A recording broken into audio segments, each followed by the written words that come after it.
Has the internet died? Unnoticed, drowned by slop. Slop, as many are calling it. Just absolute slop. The question is, will social spaces survive? Will search engines survive? Will the open web survive the great sloppification? How did we get here? The internet, a shared space for knowledge, culture, and entertainment. Its significance has been compared to that of the written word or the printing press. But some now believe the internet is approaching its end. Artificial intelligence is drowning the web with pointless clickbait, meaningless media, vapid machine-generated content, and networks of fake friends.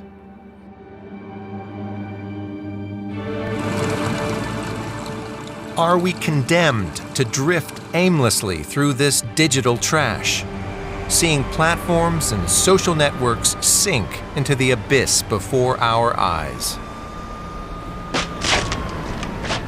You know, the internet is just going to get less and less useful, which is a very sad thing, and it might just explode.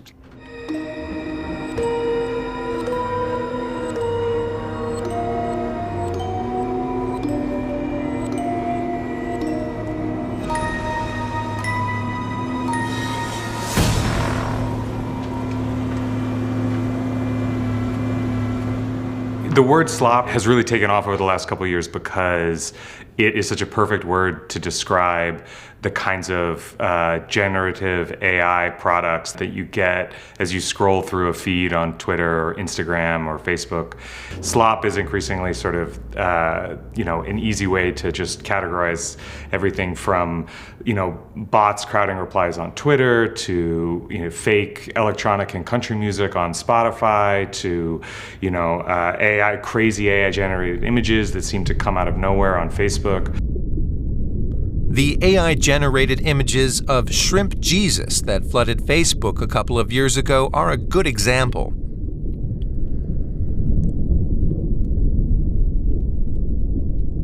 Journalist Max Reed wanted to find out who or what was behind the sudden deluge of images of the crustacean Christ. It's very difficult to get in touch with people who are actually running these pages, producing Shrimp Jesus and whatever other crazy things you can imagine. And finally, I found a WhatsApp number attached to one of these pages, and I texted this guy who popped up and introduced himself to me as a guy named Stephen Mwangi, who I believe lives in Kenya.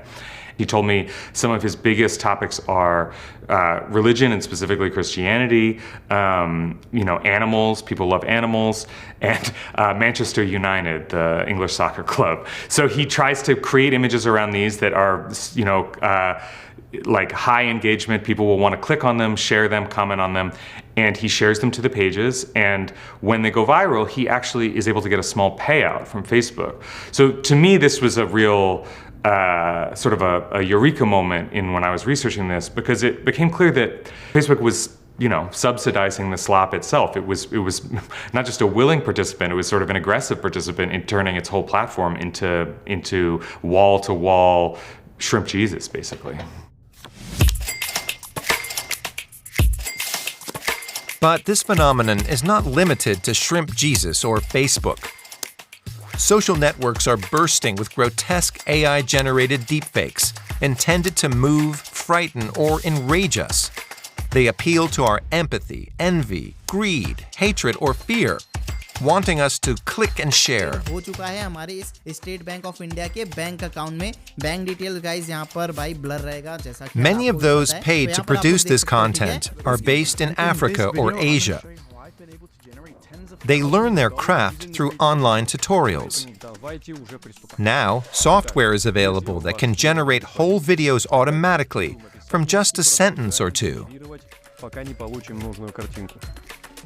Таким образом, создаем все остальные 90 Tage vom heutigen Tag entfernt, könntest du bereits deinen eigenen... Dubious online coaches are fueling the AI craze in Germany as well. They claim to know top-secret hacks to create automated AI videos. They say this content can guarantee passive income, the new buzzword for what was once called making money while you sleep.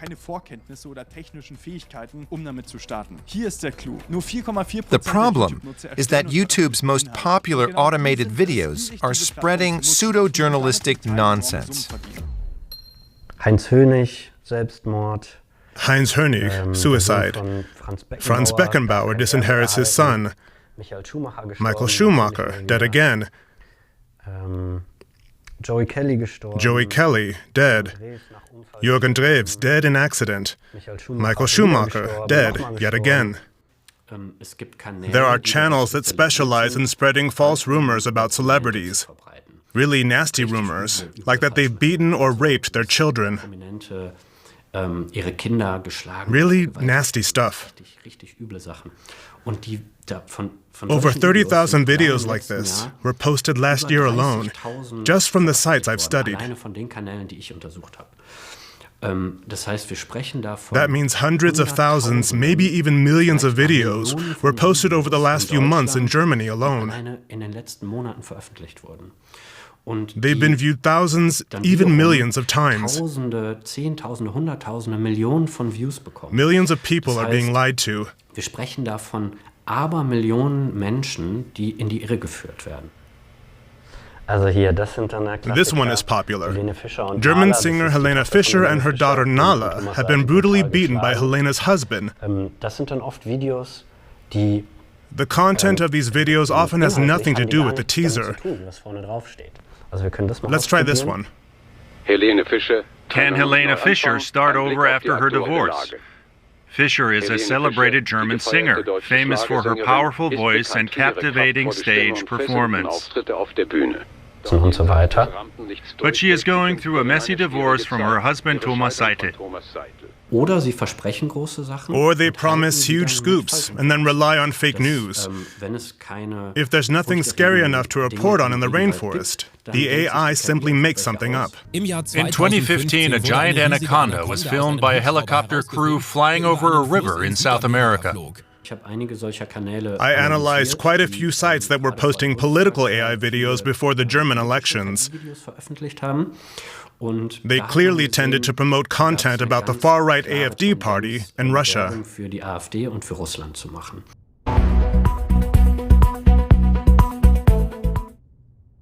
Hello and welcome to another episode of Politics and Perspectives.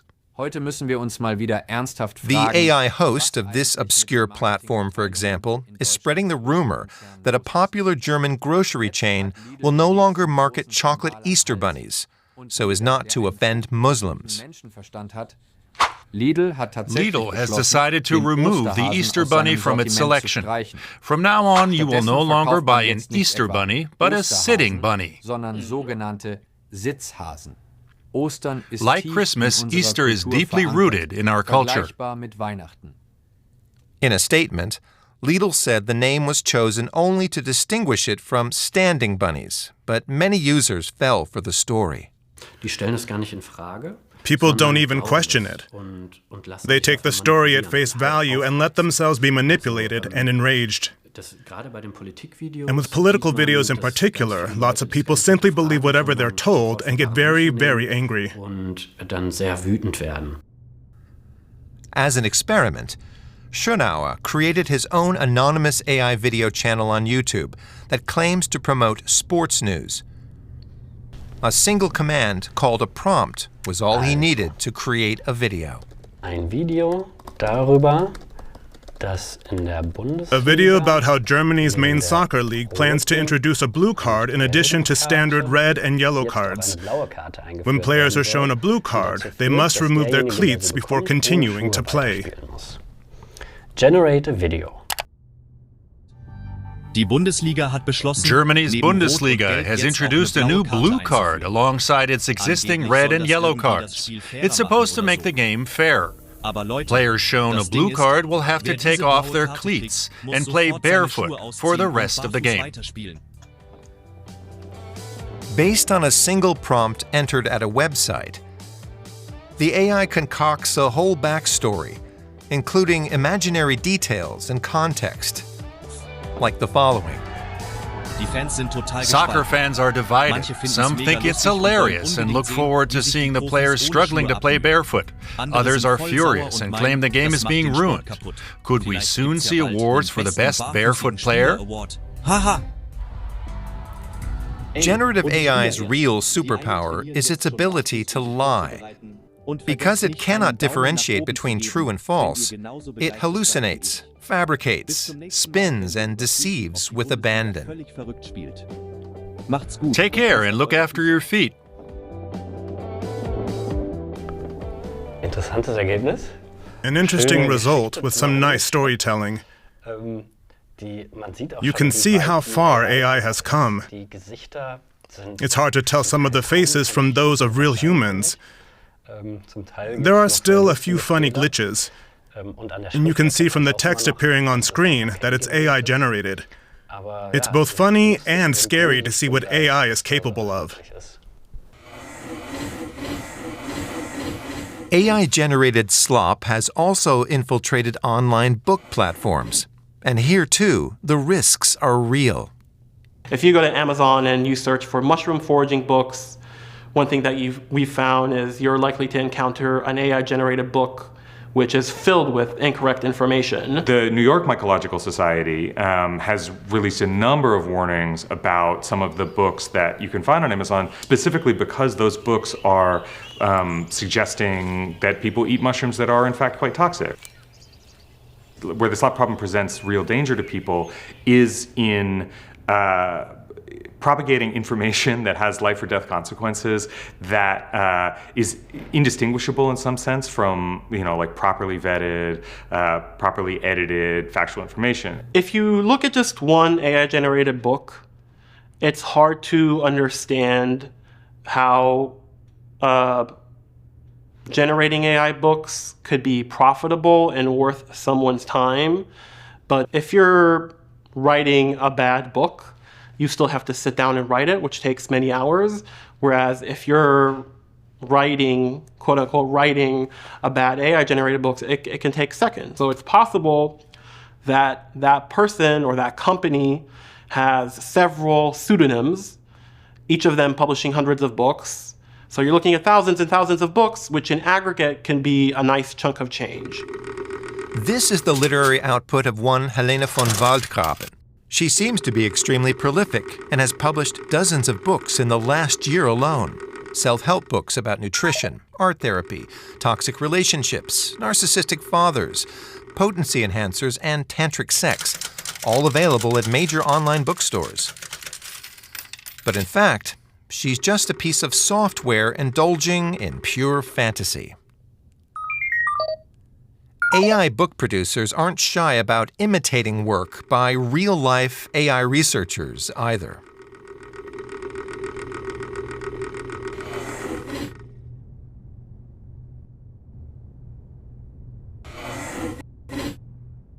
Well, it had the same title as my book, and it kind of had the same structure, but it was all generated by AI. I mean, it was purported to be written by a human because it has a human's name and a picture of the author and everything, but it was very clearly generated by ChatGPT or something like that. I asked Amazon to take it down. I didn't get any response, and I posted about it on Twitter, and a journalist contacted me and wrote a little story about this kind of thing that's happening on Amazon, and then Amazon took it down. We wanted to try this out. We visited one of the many web services designed for people who want to publish books, but have no idea what to write about. With just a few clicks, we told the software that we wanted to publish a guidebook on wealth, success, and beauty. We selected a fake author photo from a site called This Person Does Not Exist, and then came up with a few details about a fictional author we called Felix von Wohlsein. That he's always been prolific and is very smart. That was enough for the AI to hallucinate the author's profile.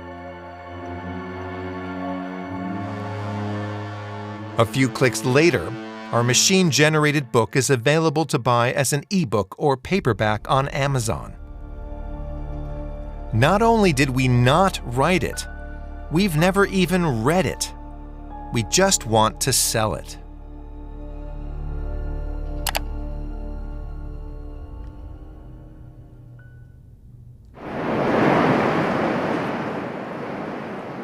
AI absorbs huge amounts of existing work created by humans and then produces something, supposedly on its own.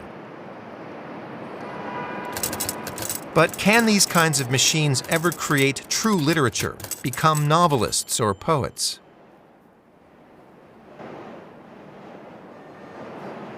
Here's what singer, poet, and author Nick Cave writes on his website. Data doesn't suffer. ChatGPT has no inner being. It has been nowhere. It has endured nothing. It has not had the audacity to reach beyond its limitations, and hence it doesn't have the capacity for a shared transcendent experience, as it has no limitations from which to transcend. Nick Cave, whose voice we recreated using AI, is a poet. But non-poets sometimes have a very different view of the art form. There was an interesting study where a group of researchers asked people to read different poems and say which ones they preferred. And some of them were generated by AI, some of them were written by real poets. And people tended to prefer the ones that were generated by AI because they were much simpler. They were kind of simple-minded, they had sort of the rhyming structure that people liked, and it didn't take much effort to understand them, whereas the poems written by actual human poets were more subtle and took more sort of thought and effort to understand. So that was kind of to me, a slightly disturbing result, but it shows that it's possible that AI systems will be writing books that people will buy, and we might not consider them good, but they might sell. I can debate anybody and we can have different opinions on whether an AI novel is truly interesting or creative, but I think that's almost a distraction from the deeper challenge at hand, which is if we accept that these tools, which are essentially extracting vast amounts of, product that is created by human labor, by human creativity, and repackaging them so that all of the value is then captured not by the labor that created this content, but by these companies, by these intermediaries, then what we're seeing is a kind of wholesale concentration of power in these very few intermediaries. And we're also seeing the devaluation of everyone that actually made the content, the creative content that originally fed the creation of these tools in the first place.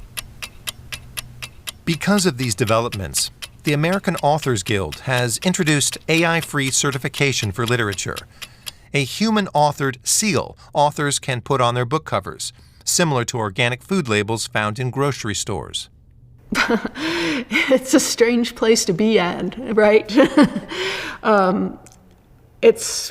I think it's a good idea. Yeah, I do. I don't know how they're going to sort of confirm that it was all written by a human, but I think it's a good step in the direction of making it very transparent what's been generated by AI and what's human generated.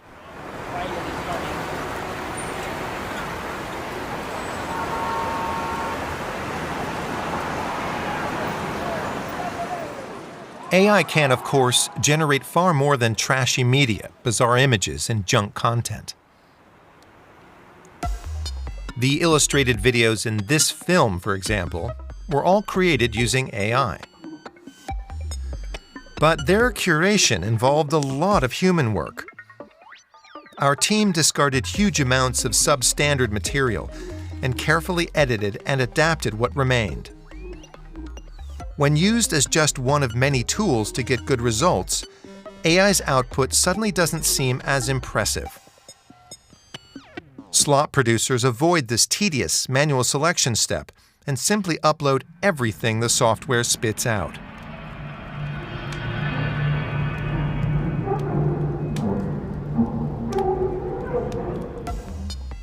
Time to make some music. We typed the term internet slop into an AI and asked it to generate lyrics and music. We then took the lyrics it came up with and fed them into an AI video app.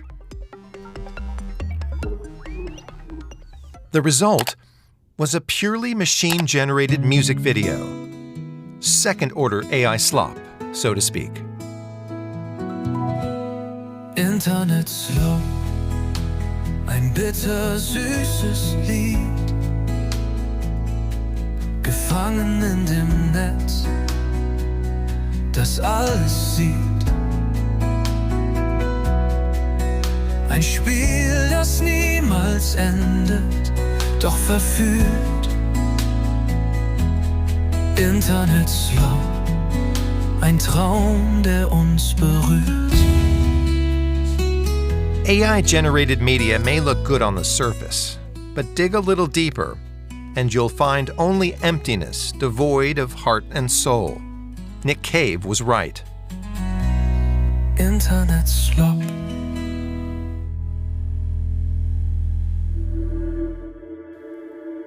In 2024, Michael Smith of North Carolina in the US was arrested for creating thousands of automated bot accounts on music platforms. These bots streamed hundreds of thousands of AI-generated tracks, fraudulently earning him artist royalties to the tune of some $10 million. Time and again, sharp-eared music platform users come across oddities that point to fake artists and AI-generated music. Countless songs by countless artists that all sound the same.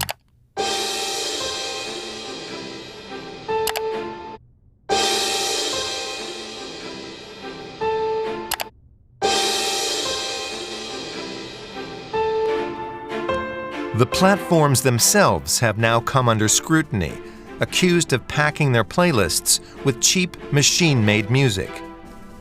But critics have yet to find hard evidence, likely because AI music is becoming increasingly difficult to identify as such. It's hard because, there's so many kinds of music, there's so many different ways of expressing oneself in music that I think it's really hard to have any sort of black and white test to say this was generated by a machine, this was generated by a human, and this one was, human collaborated with a machine or something. Yeah.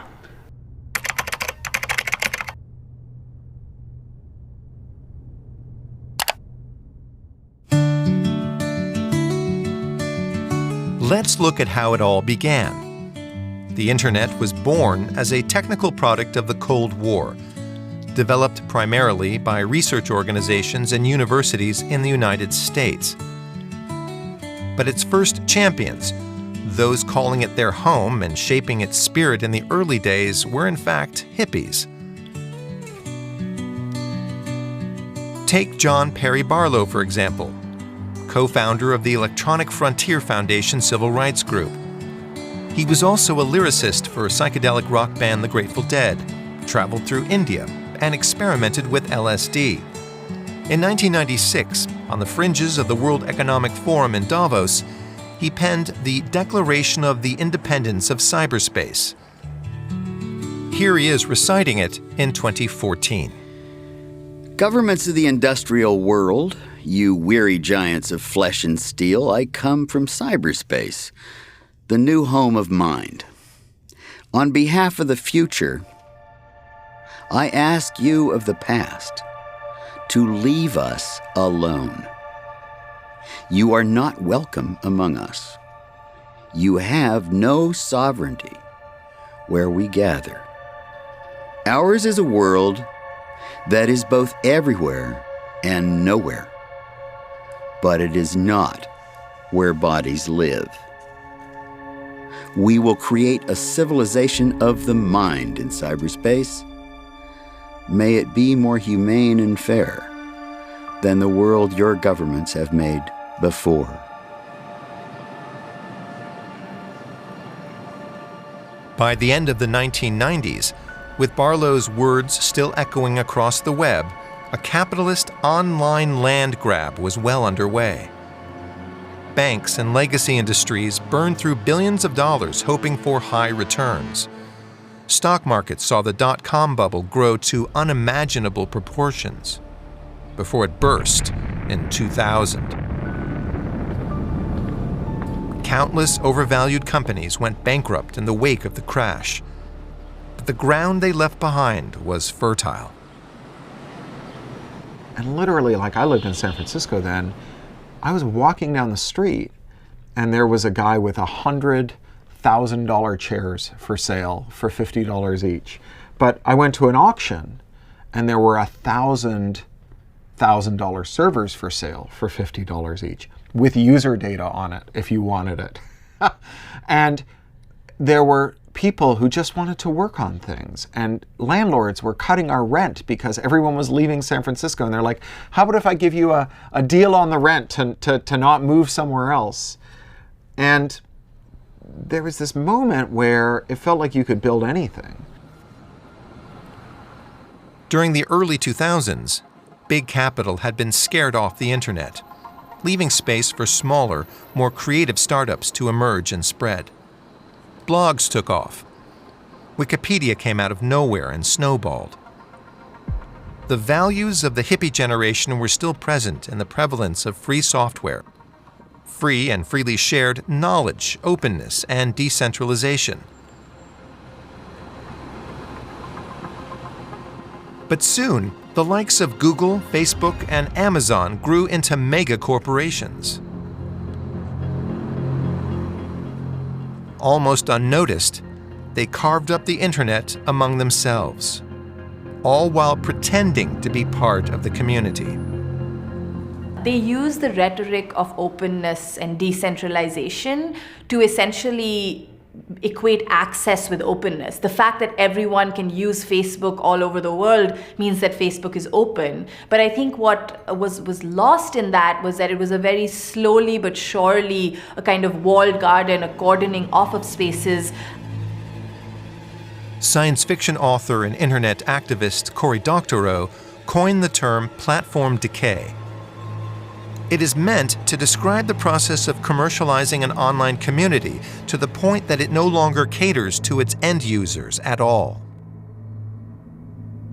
You have a platform, and at first it's very good to its end users, and then it makes things worse for those end users in order to make things a little better for its business customers. Then it makes things worse for those business customers. And all along it's finding ways to lock in those end users, and those end users keep the business customers locked in too. And then all of the value that's remaining on the platform is scooped up and given to executives and investors, and the whole platform turns into a pile of shit. When AI chatbots first appeared a few years ago, did anyone have any inkling of how the new technology would affect the internet? There was a moment right after ChatGPT released where everyone said, is this the new superintelligence? Are we one step away from, whatever Terminator-like scenarios? And someone pointed out, wait, is this not just the most efficient spam generator the world has ever seen? Giving the same people who were producing nonsense before the ability to produce nonsense at a much higher scale has really changed the proportion of nonsense you can expect to find in your feed. In 2026, the open web is all but broken. Clickbait and search engine optimized babble have been around for some time, but now it only takes seconds for AI to generate countless pseudo-intelligent, endlessly long texts of meaningless drivel. The floodgates have opened, and we're all downstream. Right now, Google is useless, especially for commercial material where there's a real financial incentive. Try and find a hotel's website and you'll just be directed to slop. Try and find a review site and you'll be directed to slop. Web users searching for Halloween events in Dublin in 2024 were shown Google's top result, a parade through the city that evening. But it was fake news, a hoax, spread by an AI-generated website. It led to thousands of people waiting in vain on the streets of the Irish capital. It's easier for one of a million AI-generated articles to get to the top than it is for one human-made high-quality article to get to the top, because it's one versus a million, and the way interlinking between websites is favored by Google. It's a bad system at the moment. So the reason you can't look up a recipe for an omelet on the internet without getting 6,000 words about the first time I ate an egg is because Google punished recipe sites that just had a recipe. And they liked websites that had a lot of nonsense. Just that's how they tweak their search results. And so everyone who had a good recipe had to write a recherche de temps perdu about their first egg. As the flood of AI slop wreaks havoc on traditional web search, Google is determined to fix it by using, of all things, more AI. Anyone looking for information on the web via Google now receives results from its AI back-end systems first. These collect, sort, and repackage the AI spam-infested information from the web. What could go wrong? I think we're in big trouble. So when Google first came out with their AI overview, a bunch of people were testing it to see what kinds of things it would do. And I actually gave it the question, has the United States ever had a Muslim president? And it answered, that Barack Obama was the first Muslim president, which is false. He's not Muslim. But that's a conspiracy theory, right, that people have had. And it cited its sources. One source that it cited was a web page that's clearly like a conspiracy mongering website. And the other one was an academic journal that had a chapter called Barack Obama, the first US Muslim president, ? And it was using that phrase ironically. It was sort of saying, people have said this, and it was, the AI didn't get at all that was an ironic, sort of almost satirical use of language. It was sort of citing it as a literal fact. Because these AI systems aren't smart enough, at least now, to know the difference. And this has been a really big problem. There's been many, many examples like this that got highly publicized, but Google hasn't really done anything. They're just like, well, we're mostly right, but who cares if there's a few, completely false things that we say? They don't seem to care.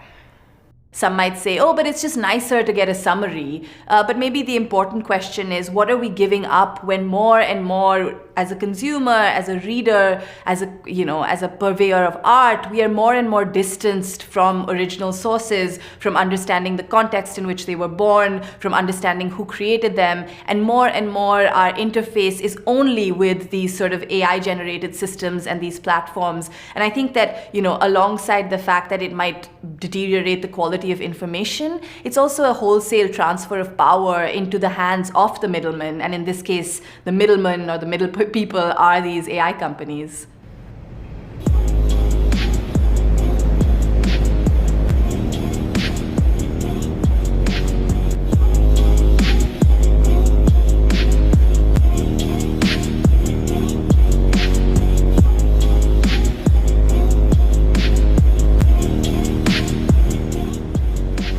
The video sharing platform TikTok has already been invaded by AI influencers.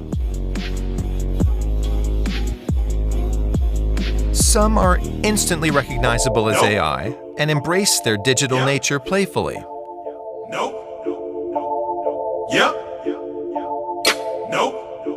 This is my husband and I after losing 100 pounds together in just 1 year. But if you saw us halfway through our weight loss journey, but others pretend to be human to sell pie-in-the-sky investments or weight loss drugs. We were hopeless until we came across this appetite suppressant that completely changed our lives.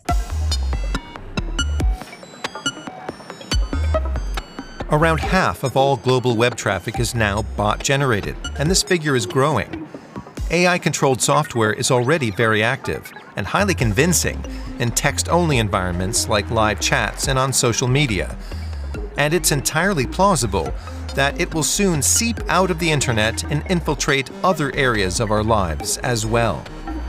I decided, well, I'll clone my voice with one of these new services. There's one called 11 Labs that everyone uses. You can go play with it. And so I had the idea of hooking it up to ChatGPT, let ChatGPT tell it what to say, and it would say it in my voice.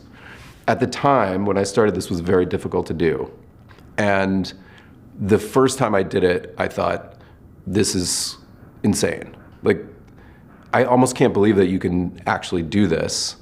But also, the reaction that it got from my wife, who was the person that I called, she also was she was like, this is ridiculous. I mean, because it's sort of simultaneously terrifying and hilarious. That's what interests me about AI, is when more of the world becomes unreal than real.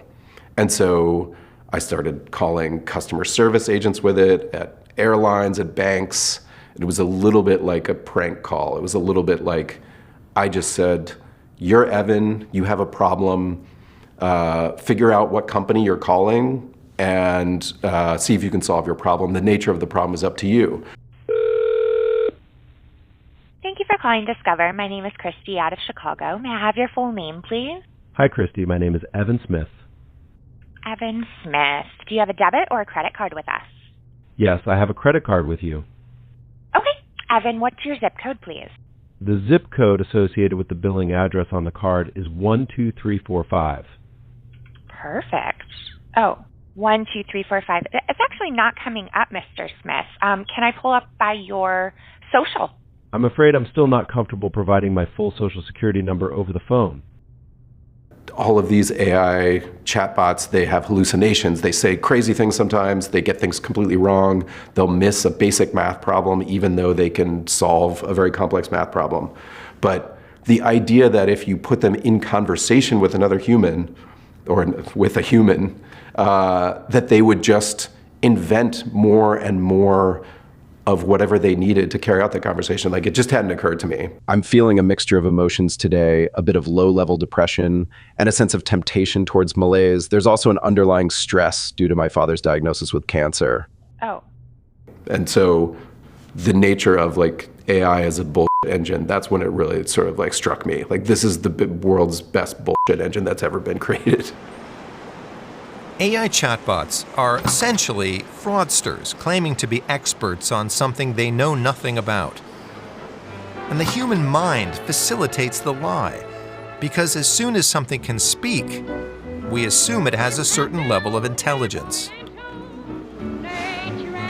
Puppeteers and cartoon producers have played on this misjudgment for years.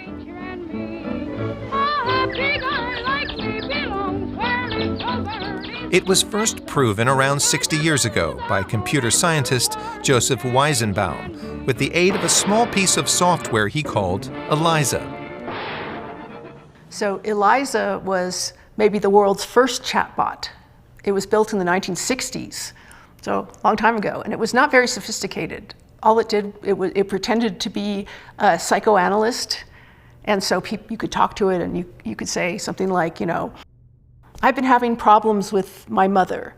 And it would say, tell me more about your mother. And it had sort of, you know, fixed phrases like that where it would pick up on some word you said and fill it in.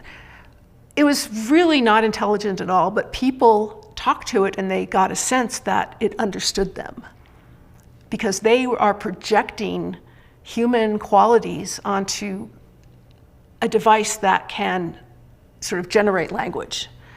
And so I think a lot of our interactions with these AI systems creates a sort of Eliza effect in that way, even though these things we have now are, you know, orders of magnitude more sophisticated than Eliza. But, you know, people have started, we're now seeing like AI girlfriends and boyfriends, and people are having relationships with ChatGPT and they're falling in love with it.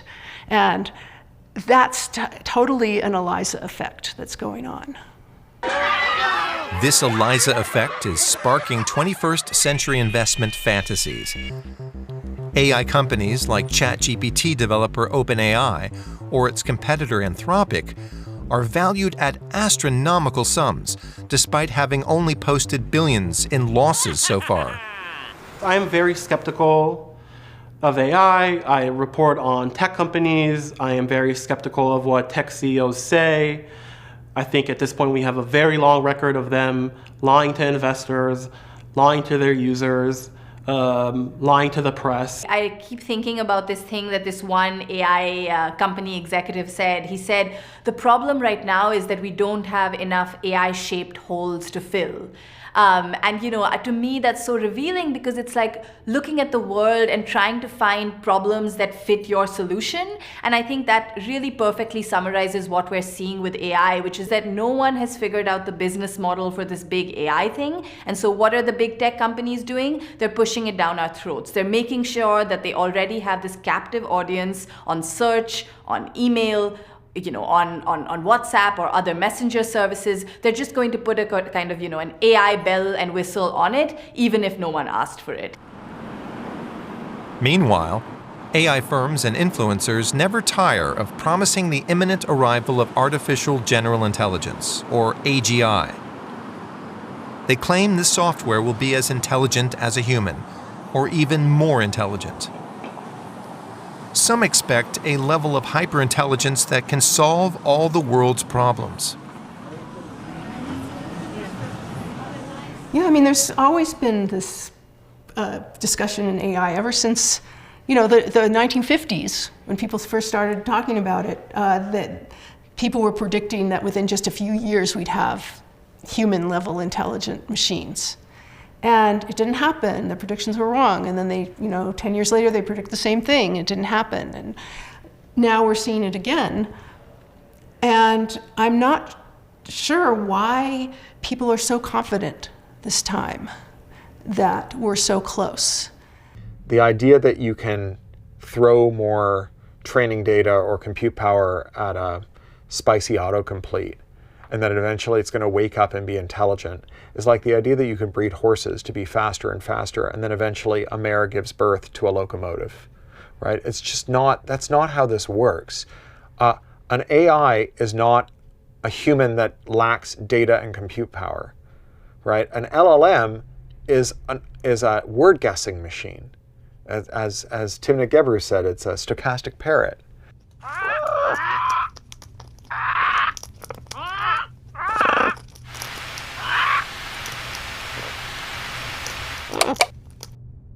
There's one more thing that AI makers prefer not to discuss in public. For any AI project that you see that's a success, there are people sitting behind a machine working on it. And even the simple decency of like mentioning that somebody somewhere did it, nobody is according that. One of the great eye washes of our time is reinforcement learning using human feedback, which is a very fancy way of saying a lot of labor, a lot of click workers going through this content and saying, you know, going through the outputs of these chatbots and saying this is right, this is wrong because of the following reasons, and the AI learning from that human feedback.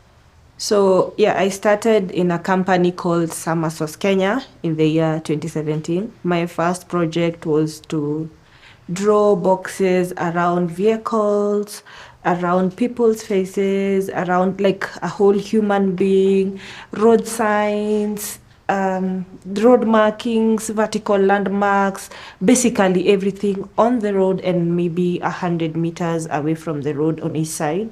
Es gibt auf der Welt There are between 150 and 430 million data workers globally. This is the same size as the entire population of the European Union. They usually work for large corporations. But now there is an intermediary, the platforms. There are many of them. Prolific and Amazon Mechanical Turk is the oldest. There are quite a few. Es gibt ganz viele.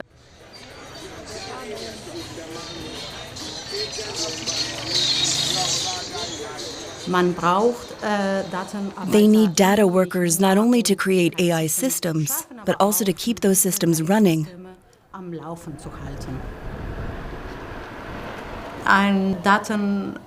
In Kenya, a data worker earns just under $2 an hour.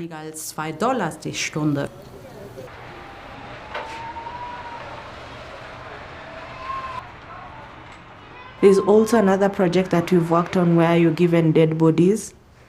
And with dead bodies, that was very graphic because you had to actually zoom in, because with these projects, with these artificial intelligence projects, you have to be very meticulous. Like, you do not have to leave even a space or anything. So you zoom in, you have to interact with maybe deep wounds, bullet wounds, and all those things, and now draw a polygon around the wound, and then now say this is a bullet wound or this is a deep cut, or all those things that are causing death.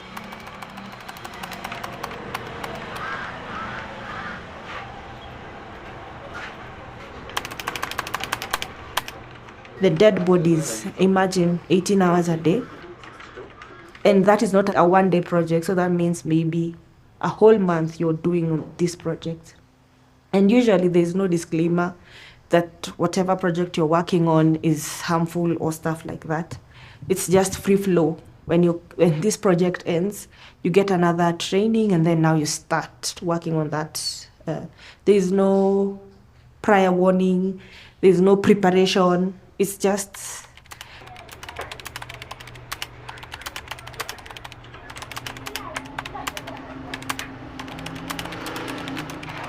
usually you're given an NDA.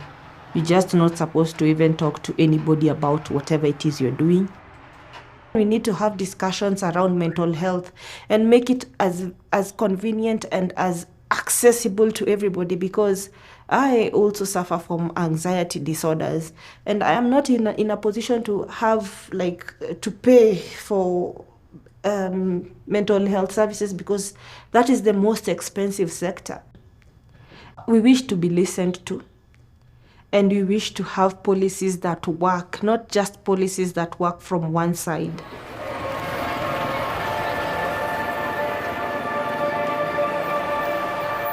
To recap, hundreds of thousands of data workers are laboring behind the scenes of artificial intelligence. They are underrepresented, underpaid, and often work under inhumane conditions. But they're the people ensuring that corporations worth billions of dollars on the stock market can produce software that floods the web and creative platforms with worthless text and media, consuming the same amount of energy as entire countries in the process. Generative AI is a fraud. It lies and hallucinates, and will keep doing so because the hyper-intelligent AI promised to solve all our problems is and will likely remain a fairy tale.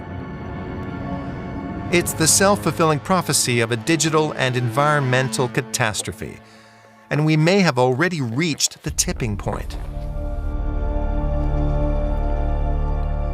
So, is the dream of a free internet with free knowledge, shared growth and development really over? What went wrong? What went wrong?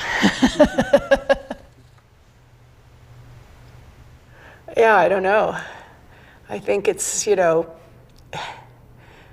maybe there's no way to have human society do that kind of thing. Maybe it's impossible. I don't know.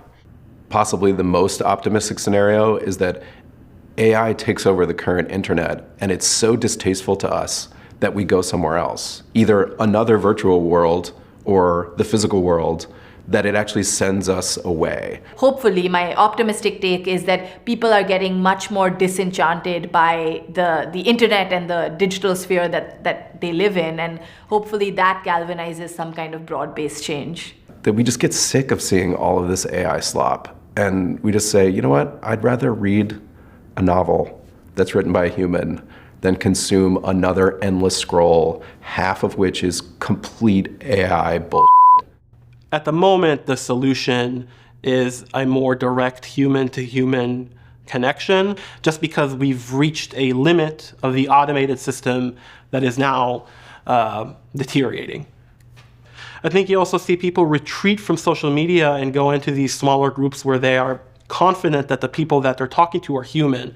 So that can be a group chat, that can be a Discord group, and yeah, that's certainly a way in which we're retreating from the AI internet into a more human internet. Hope for a more human internet, in other words, remains strong. And the spirit of John Perry Barlow lives on.